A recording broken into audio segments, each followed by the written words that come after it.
বলিউডের জনপ্রিয় তারকা দম্পতি সাইফ আলী খান ও কারিনা কাপুর খান নাকি বিচ্ছেদের দিকে যাচ্ছেন, এমনটাই দাবি করছেন পাকিস্তানি সাংবাদিক মুবাশশির লুকমান। পাকিস্তান পয়েন্টের প্রতিবেদন থেকে জানা যায়, সোশ্যাল মিডিয়ায় লুকমানের একটি ভিডিও ক্লিপ ব্যাপকভাবে প্রচারিত হচ্ছে, যেখানে তিনি দম্পতির বৈবাহিক সমস্যা নিয়ে আলোচনা করছেন এবং দাবি করছেন যে সাইফ ভারত ছেড়ে কাতারে স্থায়ীভাবে বসবাসের পরিকল্পনা করছেন। বিখ্যাত পাকিস্তানি উপস্থাপক এবং টেলিভিশন উপস্থাপক মুবাশশির লুকমান গত বৃহস্পতিবার বিতর্কের জন্ম দিয়েছেন। দাবি করেছেন যে বলিউডের শক্তিমান দম্পতি সাইফ আলী খান এবং কারিনা কাপুর বিবাহ বিচ্ছেদের দ্বারপ্রান্তে।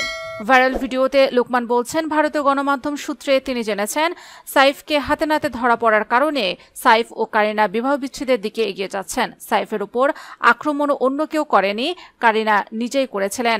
সাইফ আলী খান কাতারের নাগরিকত্ব অর্জন করছেন এবং সেখানে স্থানান্তরিত হওয়ার পরিকল্পনা করছেন, তবে কারিনা এই পদক্ষেপের বিরোধিতা করছেন বলে জানা গেছে, যার ফলে উভয়ের মধ্যে উত্তেজনা আরও বেড়েছে।